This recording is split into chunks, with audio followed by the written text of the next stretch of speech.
As Grand Departs go, La Bella Firenze was right up there with the most spectacular in Tour history. The cradle of the Renaissance provided the perfect backdrop for an opening weekend that witnessed the renewal of one of the sport's greatest rivalries, as well as the rebirth of French cycling.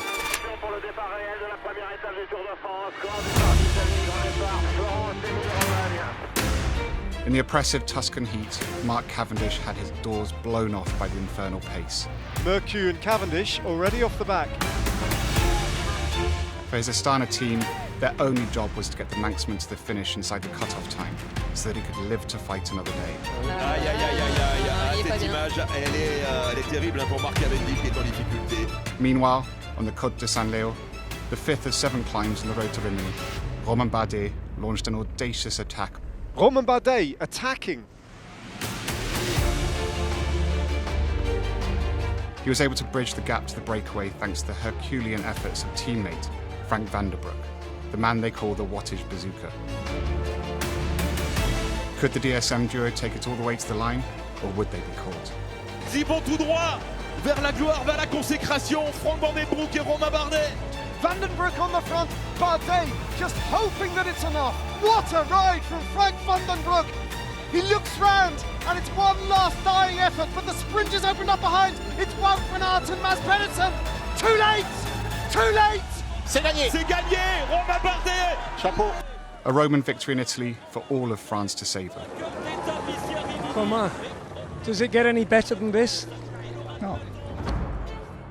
And the reaction from the team car was ecstatic.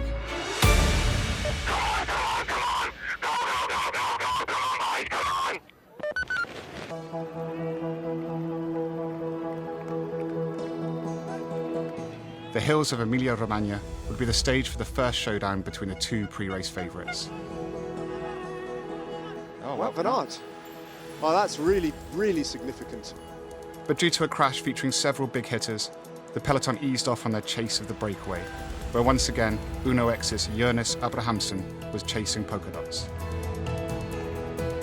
As the remnants of the breakaway began their second climb of San Luca, Arkea BMB's Kevin Vauquelin launched a perfect attack. This is a bid for glory from Kevin Vauquelin. He's gone without hesitation, virtually from the foot of the San Luca climb. He then soloed away for a stunning victory ahead of Abrahamsson and Nelson Oliveira. And the Tour de France, for the second day in a row, rises to acclaim another French victory.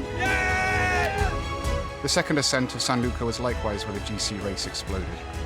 Pogacar goes! The first attack of the Tour de France from the winner of the Giro d'Italia. The Maillot Jaune was quickly dropped, but crucially, Vingegaard was able to get on Pogacar's wheel. And in that one moment, the two-time defending champion put to bed any doubts about his fitness returning from that long injury layoff. Others with GC ambitions fared less well though, as Primoz Roglic lost 21 seconds on the day. Unseen by the moto cameras, Remco Evenepoel and Richard Carapaz were also able to catch the duelists before the line. Et attention de pas prendre de temps, parce que Carapaz également est là pour la lutte du maillot jaune. For Pogacar, a return to yellow was an offer he couldn't refuse. You don't say no to yellow. It's an honor and it's a pretty, good thing to have on my shoulders.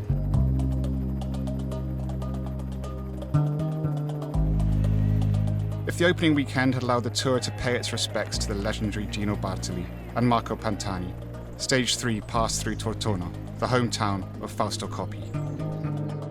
The longest stage of this year's Tour, this was one that the sprinters had set their sights on, even if Dylan Groenewegen's Aeroshades were taking marginal gains to ridiculous new levels. Could Cavendish cement his status as Il Campionissimo, or would another in a stacked field of sprinters claim their place in cycling history? Oh, big crash at the back! Big crash at the back! William Gramay coming from nowhere on the right. Gramay! Gramay on the front. Is Gramay going to take a win at the Tour de France? Yes, he is! The rider who's the first ever black African to win at the Giro d'Italia has come to France and done it again. He has made history when no one had him on their radar. I'm never dreaming to be part of Tour de France, but now to win in Tour de France second year in the big bunch sprint, for me was unbelievable. Oh, you're the best! You make history! You know it's for Africa and for Intermarché. You know it, Vinny. And let us not forget EF Education's Richard Carapaz, who, on countback, became the first Ecuadorian to wear the yellow jersey. A momentous day indeed.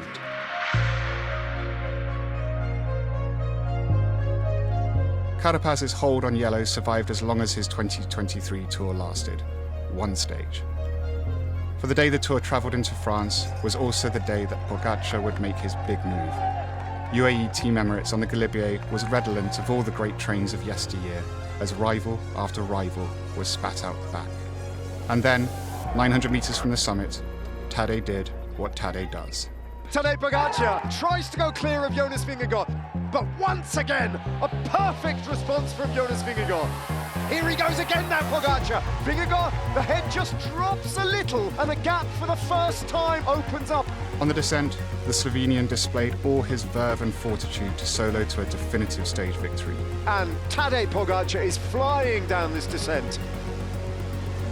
He's just turned the screw, and Pogačar wins his 12th stage win at the Tour de France.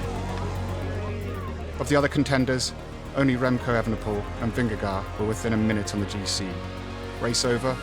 Not according to the day. To be only 50 seconds behind is, it's still quite good, and my time will come.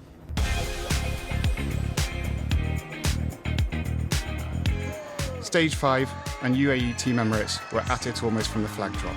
Or were they just playing games? One better that we keep calm, otherwise we will provocate a war. The yellow jersey did manage to provoke a crash though, as he narrowly avoided a near calamity with some road furniture. As the heavens opened, the two-man breakaway was eventually reeled in, setting the stage for the sprint finish. Would this finally be the day for win number 35? They sweep now, couple of 100 metres to go. Ackerman into front, Cavendish alongside him. Cavendish switches to the left-hand side, crash behind him, but Cavendish, it's done! It's done! The story is finally complete! You sprint, you go as hard as you can till you get to the finish line, and maybe your life changes if you cross that line first. Maybe it doesn't if you don't. That's the nature of this race, and that's what makes it so beautiful.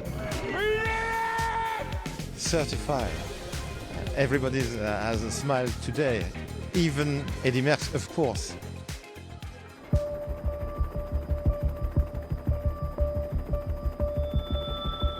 The following day provided another opportunity for the sprinters, and it was the atomic tadpole who had the hottest finish in Dijon. That was very close. Neither rider celebrated there. That was too close to call. Here goes to Dylan Groenewegen. Perhaps it was the aero beak that secured Groenewegen his 6th Tour de France stage win.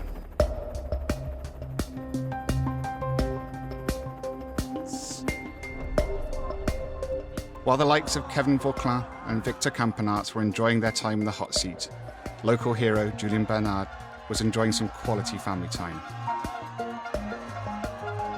However, it would land him in hot water with the commissaires, that brief stop and kiss incurring a 200 Swiss franc fine.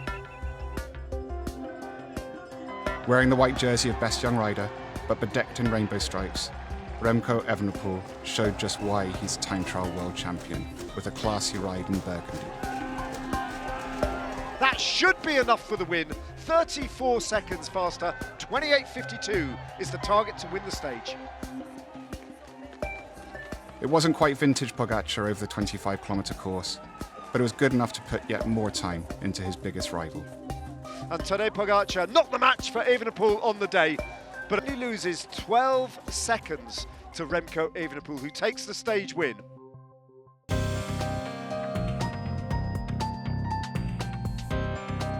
A day of raindrops and polka dots on the road to Colombey-les-Deux-Églises. On a parcours that featured no fewer than 5 categorised climbs, Jonas Abrahamsson spent much of the day out on his own, hoovering up all the KOM points on offer. Échappée terminée, Abrahamsson repris par le peloton est groupé. The Norwegian was finally caught by a somewhat reduced peloton as they sped towards the hometown of Charles de Gaulle. But on this day, one general stood above the field. And as it kicks up towards the line, the strongest rise to the fore. Jasper Philipsen, William Girmay. Girmay makes it too. Girmay is the boss.